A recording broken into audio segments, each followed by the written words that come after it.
Assalamualaikum warahmatullahi wabarakatuh. Nama saya Muhammad Ihsan bin Muhammad Ismail. A183524. Kertas kerja saya adalah bertajuk Sumbangan Pemikiran Hassan Banna dalam dakwah di Malaysia. Jadi ini adalah video seberingkas tentang kertas kerja saya. Sebelum kita pergi kepada sumbangan dakwah beliau, sama-sama kita lihat biografinya secara ringkas. Beliau dilahirkan di Mesir pada tahun 1906 Masihi. Pada usia yang muda, beliau telah menghafal seluruh Al-Quran. Beliau juga pelajar terbaik di peringkat menengah dan rendah.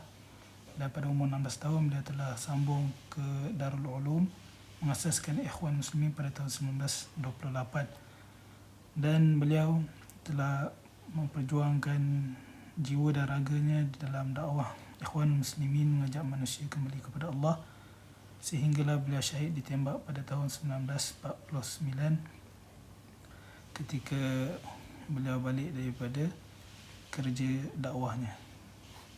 Seterusnya kita melihat bagaimana Hassan Banna menggerakkan dakwahnya. Beliau menggerakkan dakwahnya dengan jemaah Islam yang diasaskan bersama beberapa sahabatnya yang lain, iaitu Al-Jamaah Al-Ikhwanul Muslimun. Dan beliau berdakwah mengajak umat Islam kembali kepada nilai-nilai Islam yang sebenarnya seperti yang difahami oleh Rasulullah dan para sahabat. Ada ciri-ciri yang ditonjolkan dalam dakwah Ikhwanul Muslimin, iaitu pertamanya Rabbani, di mana asas yang menjadi fokus keseluruhan matlamat dakwah beliau adalah untuk mengajak manusia supaya mengenali Tuhan mereka, mengenali Allah yang satu, Allah yang menciptakan segala-galanya dan mentadbir urusan semua manusia. Yang keduanya adalah bersifat sejagat. Dakwah ini ditujukan kepada seluruh manusia atas dasar semua manusia adalah saudara dan berasal dari asal-usul yang sama. Dan yang ketiga, antara ciri dakwah beliau adalah Islam. Dakwah ini untuk membawa manusia kepada kesyumulan sistem Islam dan kesempurnaannya. Seterusnya, Imam Hassan Banna menggariskan maratibul amal, iaitu peringkat-peringkat dalam dakwah daripada permulaan sehingga ke ghayahnya. Dengan yang pertama dimulakan dengan memperbaiki diri sendiri, individu-individu Muslim mempersiapkan dengan 10 muasafat tarbiyah, dan bila berkumpulnya dalam satu keluarga membentuk keluarga yang Muslim, keluarga dengan keluarga Muslim yang lain membentuk masyarakat yang Muslim, dan dengan itu mereka membebaskan tanah air daripada penjajah dan sehinggalah mencapai Ustaziyatul Alam. Bagi kita menambah kefahaman tentang dakwah yang dilakukan oleh Imam Hassan Banna, kita kena melihat beberapa elemen perubahan yang beliau ketengahkan, iaitu yang pertamanya dia membawa gagasan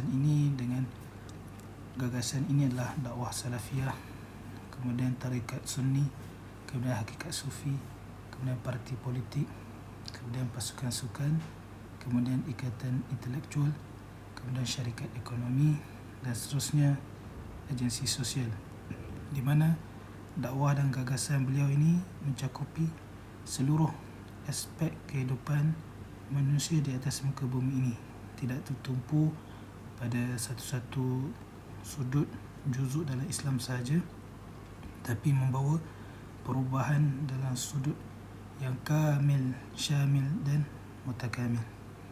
Antara fokus dakwah beliau adalah bukan sahaja mengajak manusia kembali kepada Islam, tetapi beliau juga mendidik anggota-anggota yang telah menyerahkan dirinya ke jalan dakwah ini dengan tarbiyah Islamiah harakiyah, di mana tarbiyah Islam yang sentiasa bergerak menuju perbaruan yang seterusnya.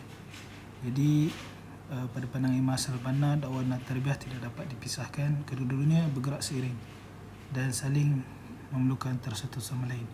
Dakwah tanpa tarbiyah akan melahirkan kuantiti Muslim yang ramai tapi tidak berkualiti, dan juga sebaliknya.